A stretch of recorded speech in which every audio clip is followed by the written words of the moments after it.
Good evening.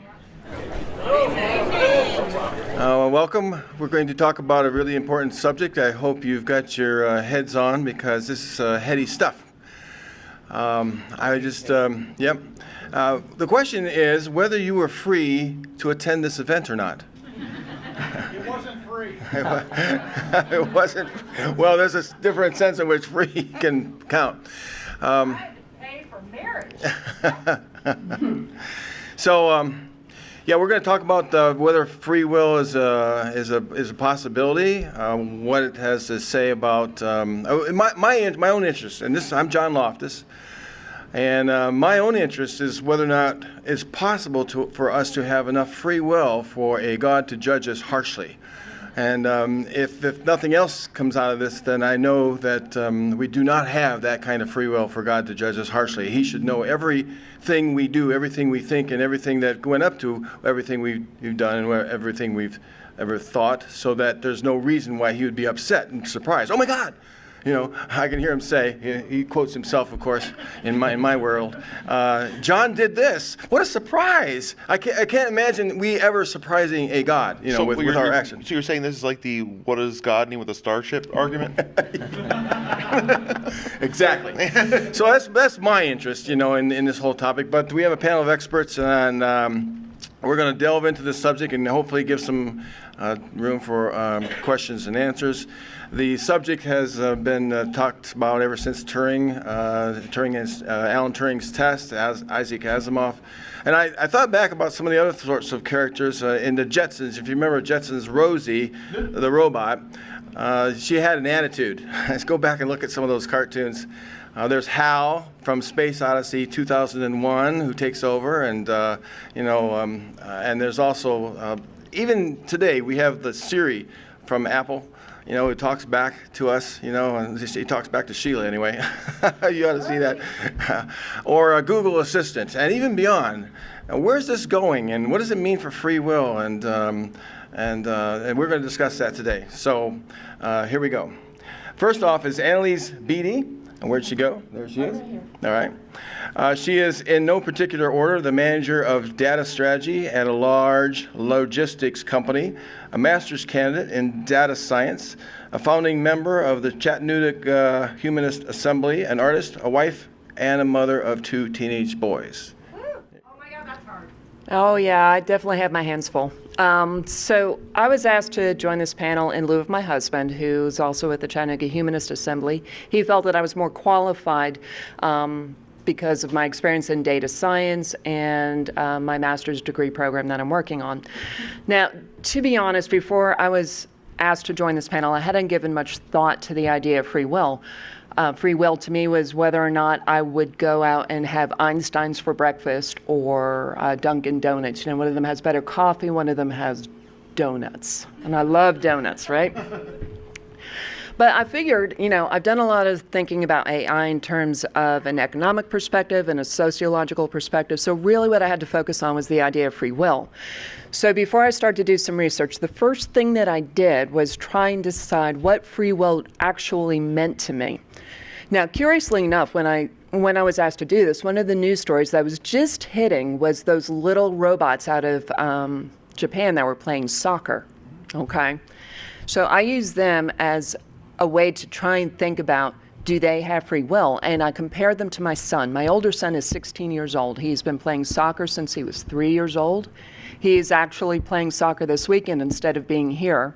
And I thought that comparing those robots to him, what they did, that would be a good place to start. So what I looked at is these robots, they're put on the field, and they run around and they kick that ball and they do everything that their programmers told them to do. It's an algorithmic process where the ball comes in, they decide whether or not to kick it out or whether or not to make the pass. What are they going to do? Well, how's that different from my son? So my son's been doing this stuff, like I said, since he was 3 years old. I asked him, do you think about what you do? He plays keeper. He's been training to be a keeper since, I guess about 8 years now. And I asked him, and he doesn't think at all. He just reacts. That ball comes at him, and he will leap to the side. He doesn't think about it. It's a program, just like these robots had. It's a program. So really, when it got right down to it, it's still an algorithmic thinking process that they all went through. And I'm like, well, okay, so that's not going to do it.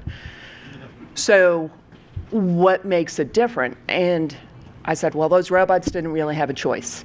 So you have all these guys who programmed their robots, put them on the field and said, go play soccer. My son chose to not be here today. He chose to play soccer because it makes him feel good, because he likes the competition. He likes what happens. So that's what makes it different. I was thinking about Commander Data in that perspective, and how Data was always trying to improve himself and trying to be a better robot, a better android. And I was like, well, that's got to be it. That's got to be what makes the difference between free will and not having free will, except for one problem. Okay, the problem is that my husband and I put our son on the soccer field when he was 3 years old. He didn't come up to us and say, I want to play soccer. He went out when we told him to. He liked when we clapped for him. He mastered the skill. His father was there to cheer him on. I was there to cheer him on. His grandfather was there to cheer him on. And now he's got all of his teammates depending on him to cheer him on. Does he really have free will? Did he ever even consider that there was an alternative? And I'm like, well, okay, this is starting to get really confusing. So I said, at this point in time, let's go ahead and look up what it means to have free will. And the definition of free will, when you look at it from a philosophical perspective, is to be able to make your choice freely without impedance. Okay, I can think about that. And I did.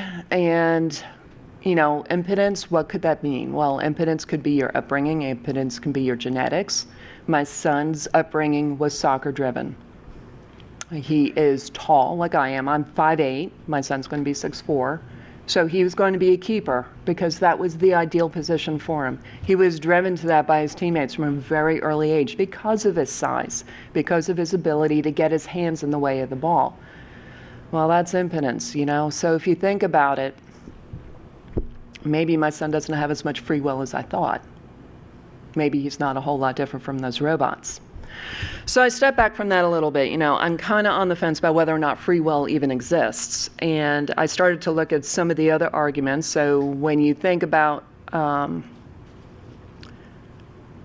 was I going with that? So some of the other arguments that they have about that are whether or not determinism and free will can coexist.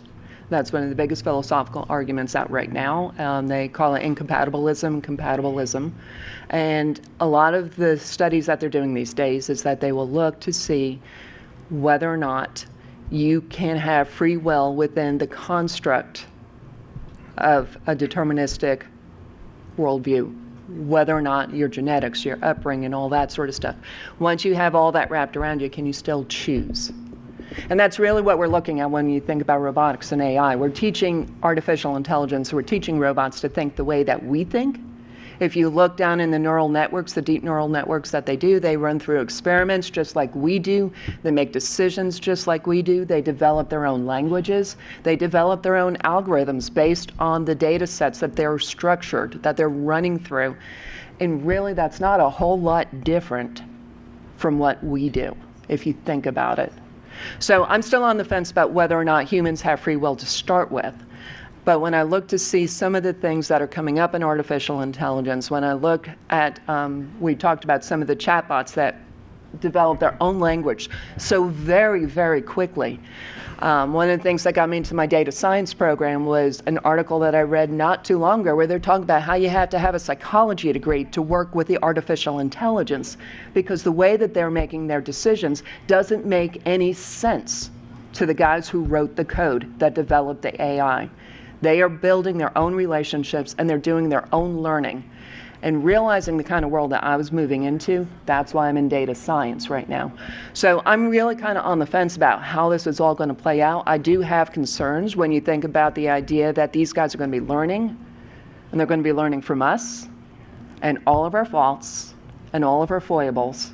How do we keep them from making the same mistakes that we did? How do we keep them from developing the hubris? Did I say that right? Hubris? Yeah. Okay. How do we keep them from doing what we have done, considering that we're the ones who are teaching them how to think, and we're teaching them how to think the way we do?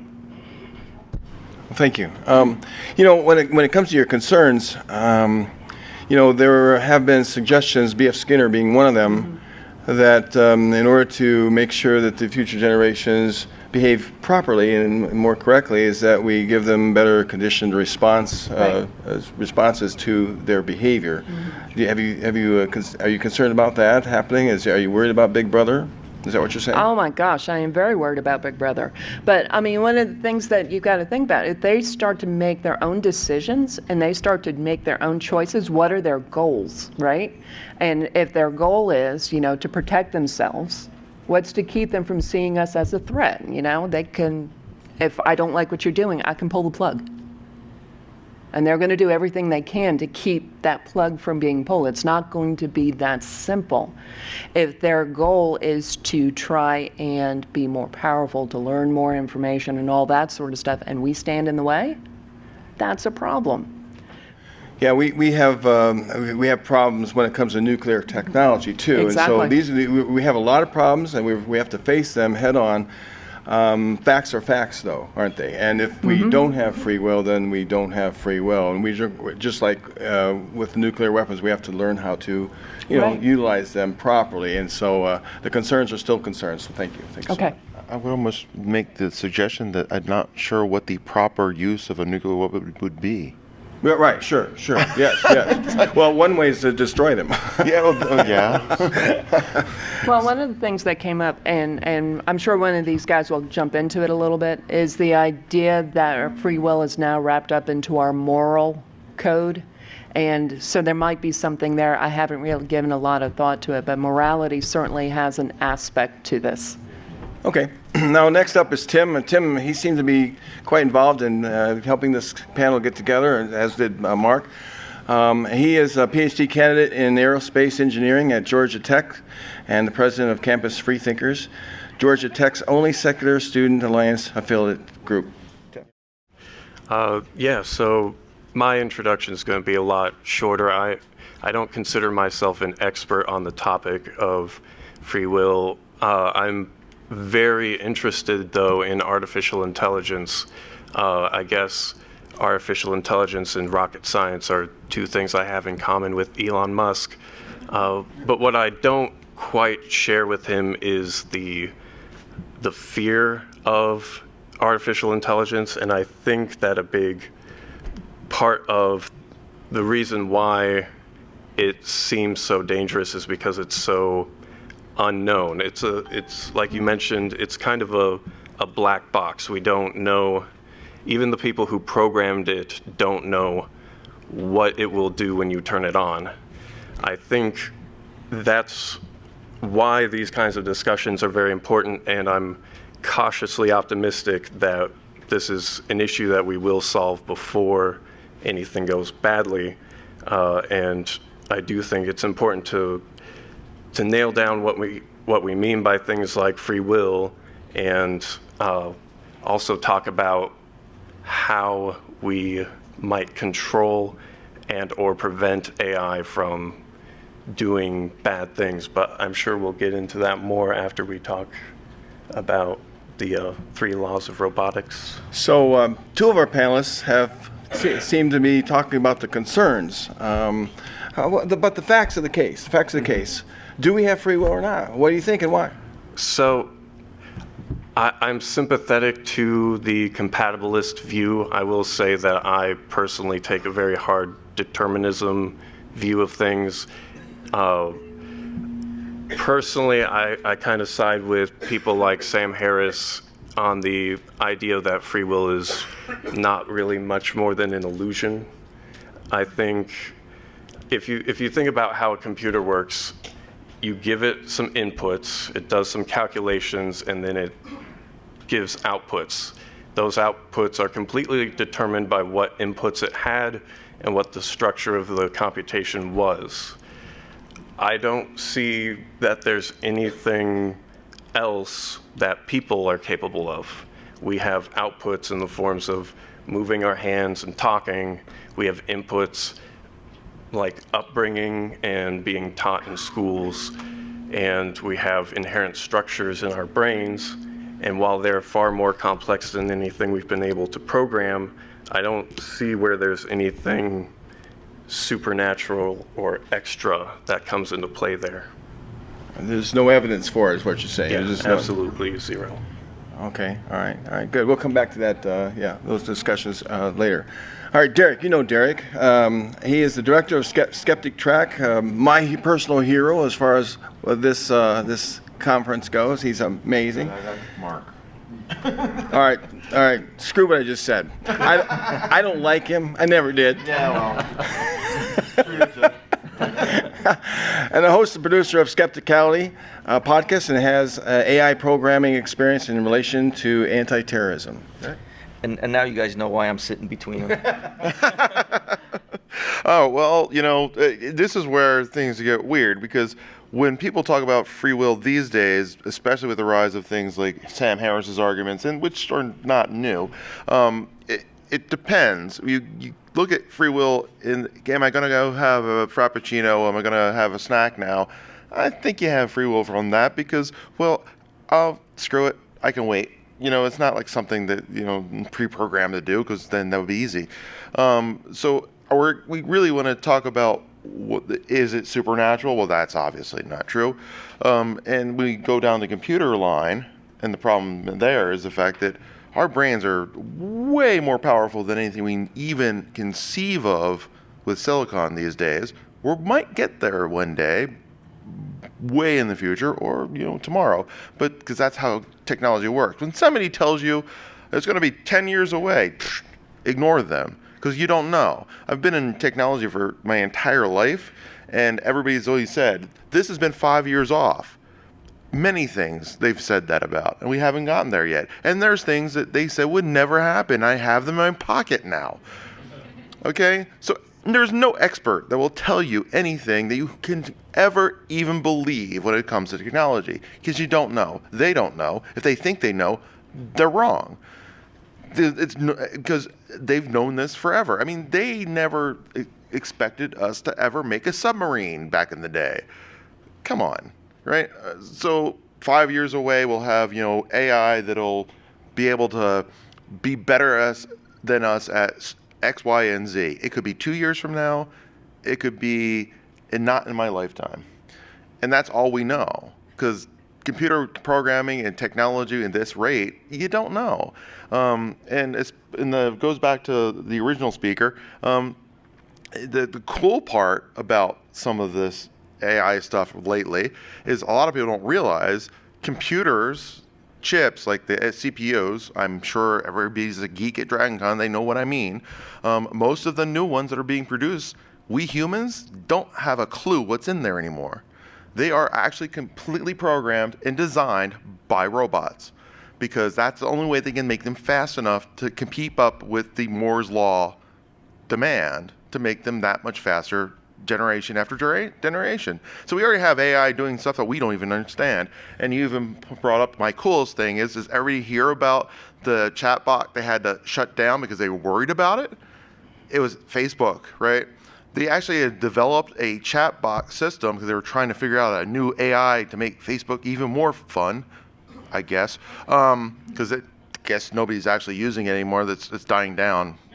But they were doing this, and they got this thing that was running. It was really, really, really cool. And they put these two chatbots against each other to see how cool the chat would be. And they invented their own language with under a day. And nobody understood the language, and they were chatting away in some weird-ass language that nobody understood. And the guy in charge said, cut it off, because he was scared. Which I can understand that because it's freaky. But you know what? We could figure it out. You have the code because they wrote a code, so you can figure it out. I mean, give that damn code to some bored 13-year-old hacker in their basement. They'll figure it out. And I'm serious because I did that crap when I was 13. So I'm not that worried because we have 13-year-old hackers that love shit like DragonCon, and they'll figure it out. But as far as the safety problem, I'm concerned about that just because, maniacs are still around, and some of them are in charge of countries. I'm not saying anything. I'm just saying there are, and they're actually bitching right now. So I worry about giving the robot a gun, which we already have done, so that's a problem. But give AI the chatbot system to a couple armed robots, now I'm concerned. But is that AI? It depends on your definition. Is it, okay, it's intelligence of a sort, but is it thinking? No, not really. The free will part, I don't know. I mean, is it like you were saying before, will we have, inputs and outputs? Well, yeah, that's pretty much what we do as people, but I think we have this other element that I haven't seen in technology yet. Can we get there? Yeah, because if I say we can't, then I'm not an atheist anymore. I'm sorry, but that's true. Because if we think that we cannot create something that has the same internal illusion of free will that we have, then you're talking about supernatural. So, yeah, I mean, we'll eventually get there. I have a friend, James Sennett. He is PhD. We studied together, and he's sort of still a believer now. A great friend. He thought about the brain-mind problem as a philosopher, and he said this was that problem that almost sent me over into atheism. Yeah. And now here you're describing, perhaps, coming back. I find it interesting. He argued that, the brain functions well enough without any external substance, spirit, and so he couldn't come to grips with the different theories that would allow the brain to have a person or anything residing in it that called the brain to say do this or called the brain to do that. And so from the opposite end, he almost became an atheist because of that. Yeah, and I can understand that because it's a decent thing. I mean, when people do that with the brain mind, with the ghost in the shell thing, it's all that crazy stuff. If anybody here has ever been under hardcore surgery or had a coma, anybody here? Okay. We wake up from that, and know what? It's like the lights turned off and came back on, right? Because your brain was off. You didn't have a spirit. It's how it works. I'm sorry, when you die, it's off. It's sleeping. It's sleeping without dreaming, which I don't dream, so I guess it's dead every night for me. So I'm not sure. Okay, all right, Mark. I guess you're to be credited. I'm sorry for crediting him. I'm glad I can't credit him anymore. I'm really happy about that. Just teasing, of course.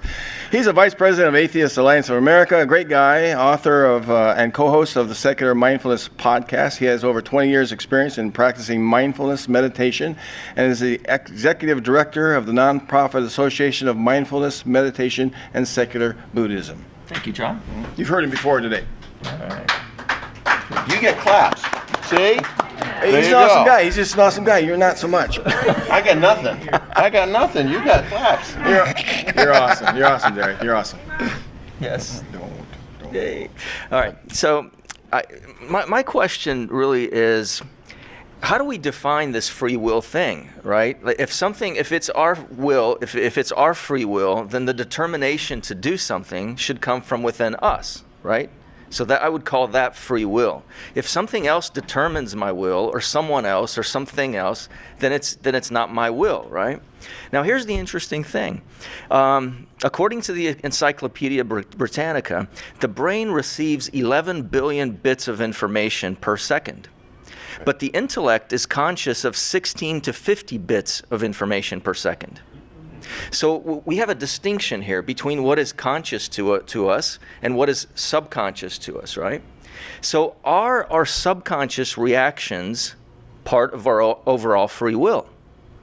So those things those reactions that we have within our own bodies, they're not coming from outside of us. Those reactions that are within our own bodies, is that our will? Even though we don't consciously realize that it's our will. So for example, you're partying with your friends and you decided you're not going to drink that night. And then you go, screw it, I am going to frickin' drink and party and have a good time. Was that your will? Or did somebody else decide you're going to drink? I think you decided it on an unconscious, subconscious level. It was still your will. So then when we take AI and robotics into account, it seems like the free will argument never takes that into account. That robots are maybe designed by us to act a certain way and they have no choice unless we one day design it so that they do have a choice. And I don't know, maybe we already have. It depends on your version of choice. Well, does that determinism come from the entity itself, or does it come from outside? Well, because you can look at it this way, like a Roomba, right? Roomba, the robot little. I mean, that doesn't have. It's not pre-programmed to like roam around a house, but it does choose where to go based on the okay, so let's say I mean, it depends where you want to go with that. Yeah, so can Roomba one day just say, you know what, screw that, I don't want to be roaming around the house anymore, I want to go travel the world? I'm sure on one day after Monks gets enough money, he'll probably make it happen. Okay, then I might say it has free will. Now let's take our kids and like Annalise said, right? Our children. I think that there are times when we don't have free will. If I, put you in prison and put you in a cell, and all I do is just, you don't have free will to do very much except for maybe think, or meditate. That's it.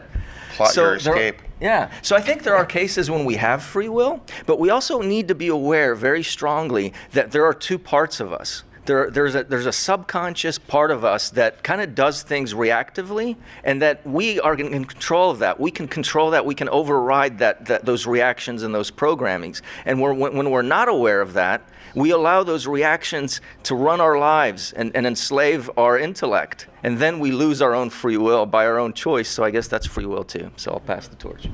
Well, okay, so No guy hasn't said anything. yes, he can talk anytime you want, but not now. Now, Jacques Monod wrote a book called Chance or Necessity, and in that book, he argues about free will that it's either all chance or it's all necessitated. That is, your genetic makeup and your environments create who you are and what you decide. So on the one hand, it's either chance, that is, like you said, like you have that chance of defense. But what if that the chance of me standing up right now, Oh, he has an erection. and shaking it a little bit, Because that's what that is, by the way. I was waiting for that. what a pornographic mind. That's what the word is. So the chance, what you decide on when it comes to a chance event is basically the time you have to make the decision. Let's say you have to go somewhere, right? Mm-hmm. And at say 9:35, you have to either get in the car or not, right? Okay. So the time, because of the time problem, right? And what if because of the time problem, whatever chance it might have had, you landed on the event that you were thinking at the time it was time to make the choice. Yeah. So that the time of making the choice then comes from outside experiences that limits your choice, and then that makes it not free after all. What about that? Yeah. So I mean, there could be events that intercede into your will and bid for your will, like advertising, for example, right? We're bombarded with advertising. You wanna go there? Yeah, I want to go there. Oh no, there's a lot there. We're bombarded with advertising, right? They indoctrinate us. Religion, they indoctrinate messages into our minds, right? And we have a choice whether to remain indoctrinated or to find out what the indoctrination is and pierce through it.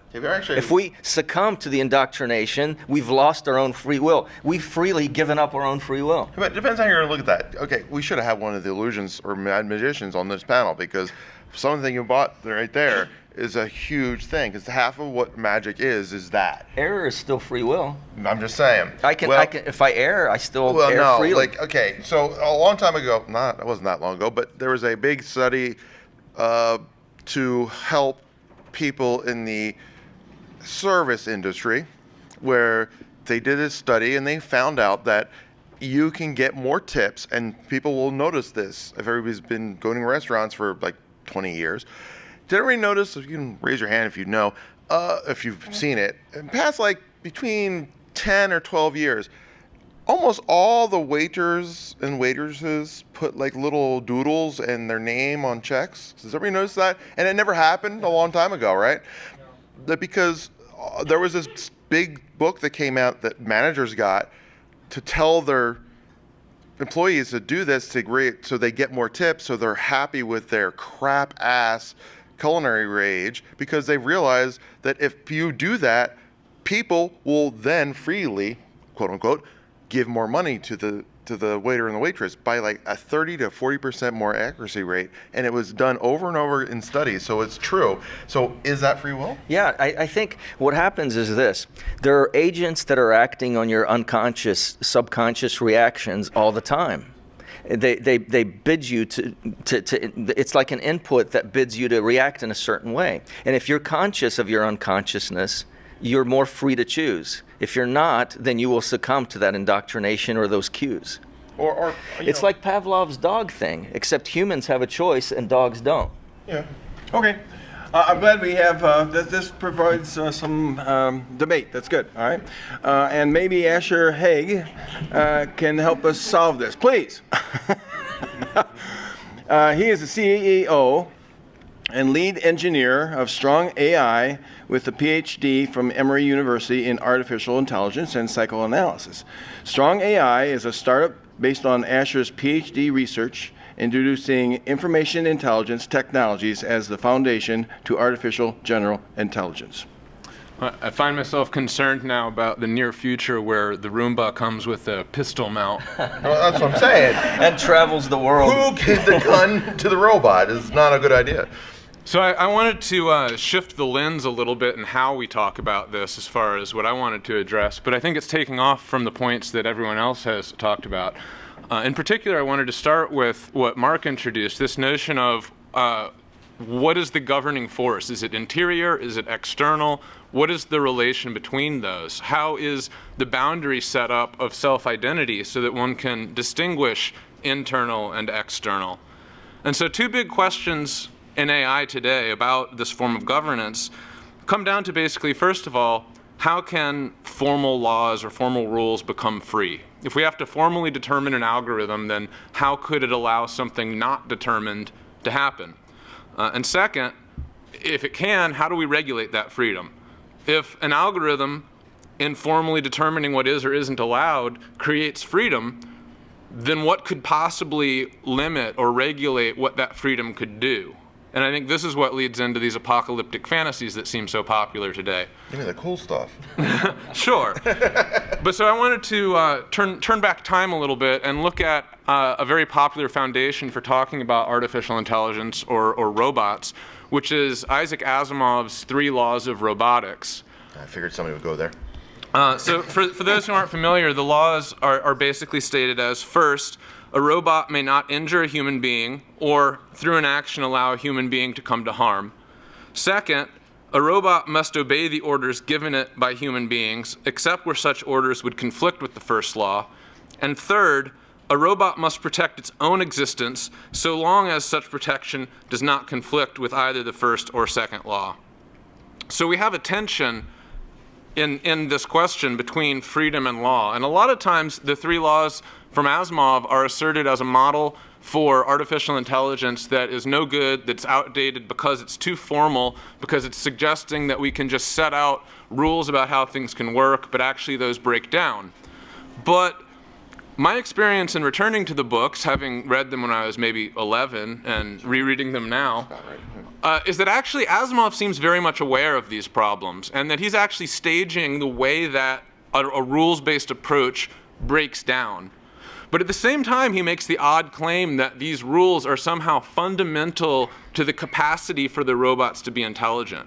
And so I'm curious how that is. And it seems to have something to do with the interior-exterior distinction. Because if the robots are to care about the laws, they have to be internalized in some way. They have to become part of the reasoning that the robot has that makes them part of their decision. So how does that happen? There are basically 4 books from Asimov. The first 3 explore how each of the first 3 laws break down, even as they are also laws. And what is introduced is the emphasis on the exception in each law, or at least in the second and third law. But also in the first law, because the first law implies knowledge. The robot has to know about what happens to the human, has to have an understanding of the consequences in order to relate to that.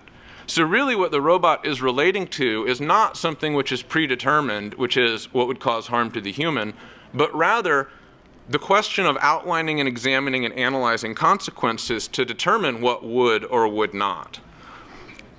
And so oddly, these formal rules also become the points of exception that gives the robot discretion over determining what is or is not formally governed. So in between the laws are points of flexibility, points where the robot has a decision, points where the robot becomes responsible for applying the law or for knowing if the law even applies in that circumstance. So the human is introduced as a point of discretion for the robot to determine how to act. What is the human? That is exactly the question a robot has to answer in order to act. And so while on the one hand, the human is taken to be a given, taken to be this organism that has evolved and grown up on Earth, Asimov immediately splits that in two and introduces what he calls the spacers that have for centuries lived apart from Earth and have become even genetically different. But what both of the humans, so to speak, have in common is the robots, which are becoming increasingly intelligent, and the question of where that intelligence goes. So the human in this view, and what I'm suggesting, becomes an internal part of the robot's consideration. It names all of the considerations, this network or constellation of considerations that have to be addressed if the robot is to be considered intelligent. That is, if the human were not considered in this way by the robot would be unable to enter into the human social order, would be unable to appear intelligent. So what is the human social order? Again, answering this question is what allows the robot to have an idea of it, to simulate it, to construct it and relate to it in different ways. And again, this is a point where discretion enters into it. What does or does not count as the human order? Is any human action part of the human order? Does this mean the robot has a responsibility to protect someone enacting violence versus someone defending themselves? It's not clear. What is clear, though, is that the relation between inside and outside is no longer so distinct, even though it is always set up as a relation that is playing out, that is unfolding. And the order of determination for the robot seems to reverse. The robot's intelligence, the robot's freedom, is its formal capacity to decide what it is or is not obligated to. The consequence then seems to be the human detaches itself from the organism and becomes a concept that operates for the robot as the primary ethical principle, which allows it to take on agency in a human condition. It's funny that you bring up this one. I love sci-fi. I'm a director of DragonCon, so don't kill me. You bring up this one. I love that everybody talks about 3 laws, but okay, we've all read the books, right? Or seen movies about the books. Every time those 3 laws are proven to be crap, and we still talk about it like it's a good idea. Well, okay, that's not a good. And then it goes along with the whole prime directive. What crap is that? It doesn't work, right? Because that's every single episode that they may did very well be the case. The laws certainly break down, but what you're ignoring is that this is fiction, and Asimov has said as a given, these laws work. Yeah. So the question is, within Asimov's world, why do these laws work? What makes him able to claim that these laws are necessary? And maybe they're not necessary, right? Yeah. Asimov could be totally wrong. But even in his own books, they didn't work. Well, no, they break down. They fall apart. Yeah, but that means they don't work. But when they fall apart is where we find points where robots seem to have freedom. That's when the cool stuff happens in the movie. Or in the book. Tim, I think, has a comment here. Okay. It doesn't directly relate to that back and forth, but something you said near the beginning, I thought I could tie into what Mark was saying. You brought up the idea of how does the appearance of free will, how could that possibly come out of rigid structured laws in the first place, like programming or mathematics? And yet there's still discretion in everything. I think that ties really well into what Mark was saying about how, as humans we get billions of bits of information, and there's a lot of studies, I can't cite any off the top of my head, I'm sorry, I'm not Wikipedia, but subconsciously we discard massive amounts of information. And there's fun little videos you can watch on YouTube where it says, count the number of times someone passes a basketball back and forth. ape. And then it's like, but did you notice the guy in the gorilla suit? And you rewind and you're like, I didn't see that in the video. He wants to say it's called the invisible gorilla. Yeah, but there's countless studies on exactly that phenomenon. And so you could imagine a very simple kind of robot where it has tons of information fed to it from cameras and audio and everything. And then it has a simple rule like just randomly discard 99% of that information and act on the last 1%. That is a robot that you could never tell, you could never predict what it's going to do because you don't know what information it's using. But it's such a simple law. And that, to some degree, it seems that's what humans are doing. That's why I think that free will is basically an illusion. Our subconsciously, and we have very little control over our subconscious. Much of it's just built by evolution. It just discards information, and then we consciously act on this last little bit. And sometimes we subconsciously act, and then later we get the idea that we made a conscious decision. There are also studies on that in MRIs where they record when the decision was made and when the person is aware. There's a very, very interesting that example happened. that ties in exactly I'm here. waiting to see if he has the one I was thinking Which is baseball. Yep. The time that it takes for a ball to go Exactly. from the pitcher's mound to the plate at the speed that an average major league pitcher throws it is less than the reaction time for a decision to become conscious in the brain. Yeah. And so in order to hit the ball, it is physically necessary that the batter swing before the ball leaves the pitcher's hand. But if you talk to any major league player and ask them when they swung, they'll tell you it was when the ball was on the way to the plate. So the brain has to simulate the conditions of physics in order to make the time line up, even though what is presented, what appears to the experience from an outside measure is artificial, is false. But it's false in a way which very specifically enables an activity to become skilled, enables the batter to hit the ball very precisely. I I'm think glad what you we're did that because I confusing- was about to I think say what it. we're confusing is will with correct answers to things or correct actions. So let's say that I give you 3 choices to make, and there's really a 4th choice that's the actual correct decision the correct decision, right? And you choose one of those 3. That's your choice. And then I say, oh, you're wrong because you didn't know that there was a 4th option and that was really the right choice because your brain discarded all that information. Kobayashi-Maru? So you're a robot. Well, I don't think you're a robot. You chose the options that you thought were correct, that you had in front of you. That was your choice. That was Actually, I wanna an go act back of determinism based on several yourself, topics. not based Yeah. on something external from you. So that's still an action of your own free will, even though it's erroneous and it led to something incorrect. I'm actually going to go back a couple of things. When you were talking about the 3 laws, one of the things that you talked about was internal and external world. When we talk about, as atheist agnostics and people who try to do the right thing for internal motives, right? When you get into the argument about free will and compatibilism and incompatibilism, right now it seems to be hinging on that moral framework. So when they have internalized these rules and they have said, okay, this is the human social constructs that we need to follow, that is in essence a moral code. And that seems to be where the whole argument is teetering right now, is how do you make these decisions in an ethical way? How do you decide that I'm going to go to work today to go take care of my kids, to go do all of the things that I have to do to be successful, when what I really want to do is get online and play on a freaking computer all day?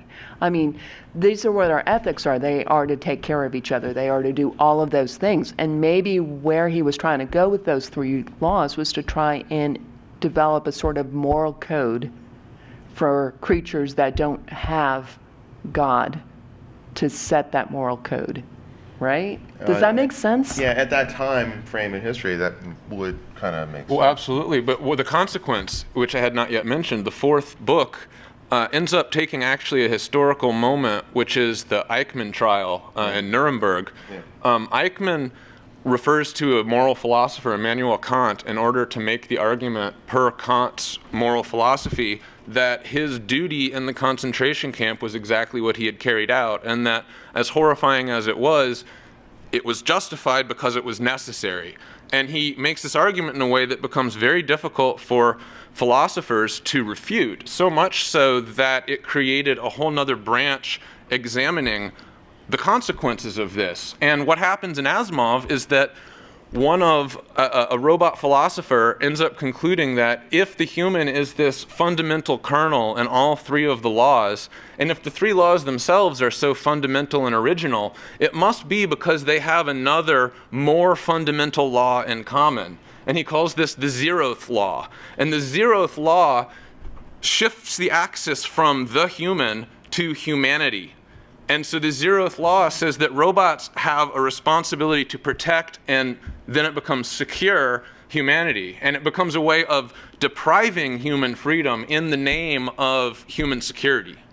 Yeah. And also, there's one that has nothing to do with what we just talked about. I'm cool that way, right? All right. So, parents. We got parents? Any of you parents ever heard of backyard brains? Yeah? No? No? Take a look. It's great, cool stuff. But there's an experiment they have that you can do with your kids. I'm going to talk about something that might be disgusting for a lot of people. Trigger warning. One of the cool things they do, they teach you how to take a cockroach. Yes, I said a cockroach.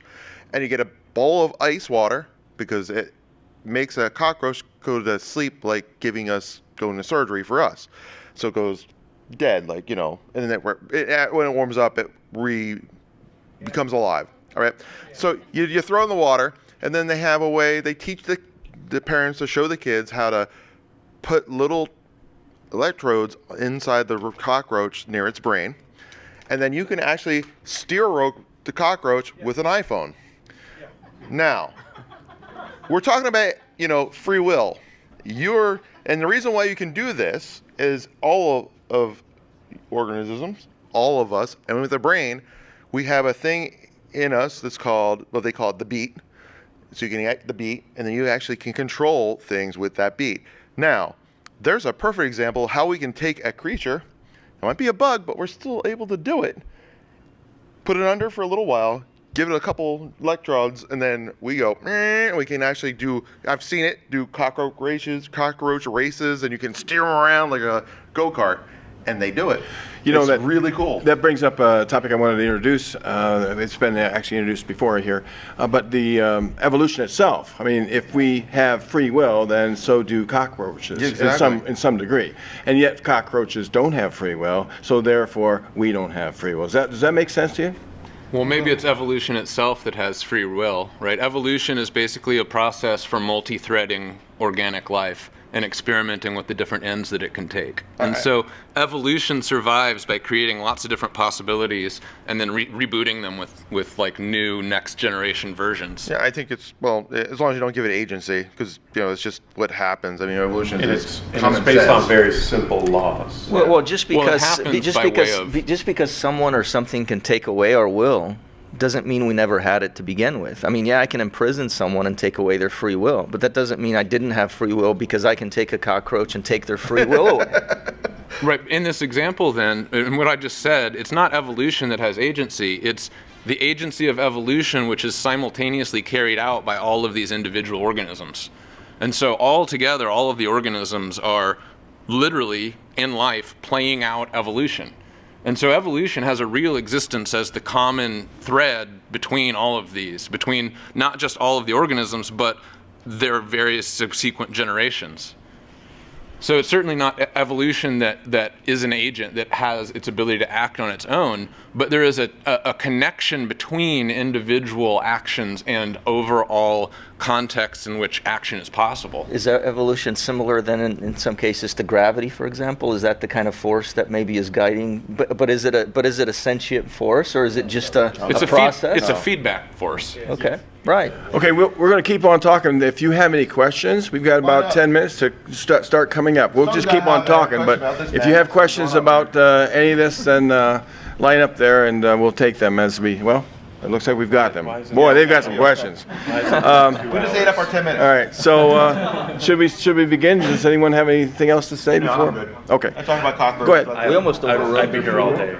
From this issue that seems to fit in with the current cultural issues in the United States and in the world is, for example, the use of the hijab. Now, my doctor wears a hijab. Is that free will? And I was particularly interested in what you had to say about the soccer. Yeah. Is it free will, or is it like your son can't, if the soccer ball comes at him, he doesn't have a choice about what to do? Yeah, and that goes back to that whole baseball thing, right? You But know, on he the other doesn't hand, think if you about faced it. him with the question, we have a family reunion we have to go to, and it's on the day of a soccer competition. Are we free to give up our will? So are you asking what he does at the family reunion if you throw a soccer ball at him? No, I'm trying to separate what seems to be two different kinds of decisions. Two kinds of decisions. What he that wants might to be do free and will. what he wants to do, when he's been trained to do, and what he may not want to do. Yeah. That goes back to that social construct and your morals, right? So his morals would put him in, do I have to put the needs of my team above the desires of my family, right? So in the case of DragonCon, for example, he really wanted to be here very, very badly, okay? But he is the only keeper. There's no backup. If they don't have a keeper, his team doesn't go to state. So guess where he is? So to your doctor's case, wearing the hijab, she has been brought up since childhood thinking that this is what she needs to do in order to be right with her faith. That is an external impedance that is informing her decision. Yes, she does have the choice whether or not to go along with that, but she has been brought up from the time she was a child, potentially, I mean, from like this big, to always have a hijab on, that it is just wrong to let her head be shown. So, you know, Isn't that an assumption about it being an ingrained habit versus being a choice? I mean, I'm sure there are people for which it's either, and probably other explanations too. no, that's just what they talk about when they look at your background and where you grew up and what your sociological or family obligations are. It is her moral imperative to cover it up. We go back to that idea of the moral choice. Okay, we're going to go on to the next question. Hi there. As a fellow rocket scientist, I am cripplingly left-brained, and I'm just kind of curious. I wanted to direct this at you, how you grapple with the idea that, you know, you have a positive charge and a negative charge. Like, they don't choose to bond. Like, we're comprised of molecules on the most fundamental level. So, like, at what point do we get free will out of that, do you think? Well, that's to me. Yeah. I mean, I did or say I don't any think of you we guys, have really. free will per se, but I guess when talking about this, you can think of it like in terms of causation. You know, a domino fell down. Well, that's because of the previous domino. Well, that's because a person set them up. Well, that's evolution. That's the boundary conditions of the universe. All of those things are the cause. To some degree, it just depends on what's most practical for what you want to accomplish. Like Schrödinger in What is Life, which is a wonderful little, very readable book, suggests that the difference is basically individual energy quanta are not yet systems. And that the question is, when do they become captured in a system? And then there are two movements. One is that of capture, and the other is that of release or expulsion. Which for him is both entropy and what he calls neg entropy. But so the problem is the relation to the system as it captures other energies. Mm-hmm. And so there you can measure decision or free will in terms of a deviation. You know, how much does the particle determine its own path versus how much does the system over-determine what path it can take, for example. And so the question becomes, what would be the axis of decision? Because there's obviously not an agent here, but, you know, chaos theory shows, for example, that there are many possible paths. One way or another, one of those is selected. So in setting these boundaries, I would say, what are you trying to change? Because obviously we can prevent a person from setting up dominoes, or we can cement the last domino so it doesn't fall down, but we're not going to change the boundary conditions of the universe. Okay. I have to mention, only a PhD person would say it was a very small book and then say that was it about. Well, as far as physics book goes, You mean 90 pages. it was this big, No, wasn't it's it? this big. It's It's 90 pages. Okay. You Okay, need a next bigger question, please. Education to read it. Hello. Before I get sidetracked, I'm going to say my question first and then explain like where I'm coming from. If computers can create something we don't understand, like what you said, like with the super fastness, what is there to say that God's not just a supercomputer? And if computers aren't able to have free will, then why can we if we're created from that? And I'm going to explain that. Asimov, I believe it is, I think it's pen name or something, he created this story called, I think it's Supervac. I don't know if you guys have heard of that. The last computer, the last question? Yeah, and basically, like, some Joe Schmoes created this computer that can answer any question in the world. It's called The Last Question. Okay. The last question, that's what it is. And basically they asked it, is it possible or can you reverse entropy? And it didn't have a question until the very end when everything was gone. And then the computer basically said, let there be light. And that's our God. It's a really great short story, by the Yeah, way. and I just wanted you guys maybe to So the discuss answer was that. 42, right? You had to go to another book to get it. No. See? Choose your own venture. That's what that was. So I would just say if that's what you want to think of God as, that doesn't match most religious invocations of the word God. And it's certainly an interesting thing to think about. I don't know whether it's a falsifiable hypothesis, but you might want to ask, why would we attach a word with so much baggage as God to a computer?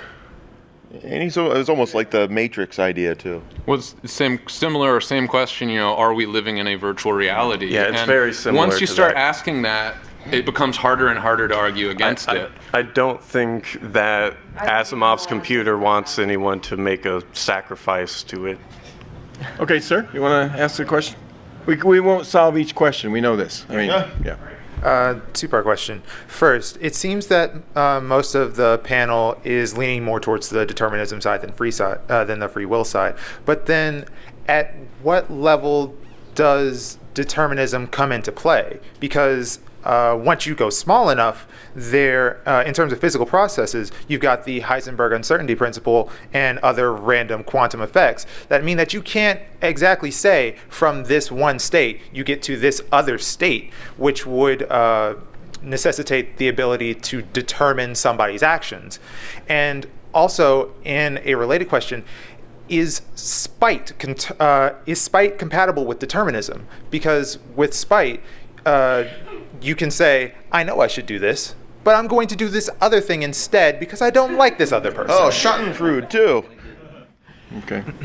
Well, who wants to answer that one? Okay, so I was looking up a little bit. There's some stuff having to do with quantum mechanics that are actually showing that there is a loophole that will allow for free will. It's one of those things that I've got on my list of things to read because it looks pretty interesting in how that sort of randomness down at the base level of our physics can actually explain the possibility of free will. And as for spite, I'm going to say that that is an emotional construct, that you are a spiteful person by nature, you dislike that person has tricked you into being something or doing something that is against you. So I don't know that that's... But I think the suggestion being made is that spite is this weird configuration where you ought to do one thing but choose to do a different thing for a different reason. But there's And a have a reason. dual That's consciousness the key that you are word. spiteful. That there's a reason. It doesn't just happen. They did something. You could explain it by Schadenfreude. Yeah. But that whole thing about the quantum mechanics and the free will loophole that they're talking about way down at the very, very bottom, I mean, there's something very interesting So there. I'd just like to say I don't think any of us are quantum physicists. No, I'm not. But so I can't honestly comment on that But from a more classical perspective, determinism is only the case insofar as you're talking about the whole system. If you're talking about a fragment of that system that doesn't have knowledge about everything, the incompleteness of knowledge changes determinism. It means it's no longer deterministic from that perspective. All right. I want to go on record as saying chance is not to be equivalent to free will. Jacques Monod's book, Chance or Necessity, is pretty decisive in my opinion. It's philosophical orientation, and it doesn't take into consideration the advancements of AI. But if you want to talk and say chance is free will, that's not what we ordinarily think of free will. That's all. I don't know if anybody wants to. Okay, all right. Yeah, like six. We have like 9 seconds left, people. Yep. Last question. All right, we should cut it off then. If you have anything else, One more. We got one okay, more. all right, okay. Okay, I'll try to make it quick. So there's been some talk about from people like, say, Sean Carroll, who are physicists, who say at bottom, our brains are just information computation essentially, but there are different levels at which you can discuss things. So like temperature doesn't really exist. It's just a way of describing kinetic energy of atoms. Is free will a kind of useful thing in the way that those higher level concepts are useful? So I that's my would say question. absolutely. I think it's still a useful concept, even if ultimately it's all deterministic in the end. It's still useful in a social construct sort of way. I agree with that because otherwise the legal system would be screwed. That's what I was going to say. Exactly. We all seem to Exactly. believe in free will when we put people in prison. Yeah, I exactly. think So part you of see the- the lights going down? That's because we have to get to the other room.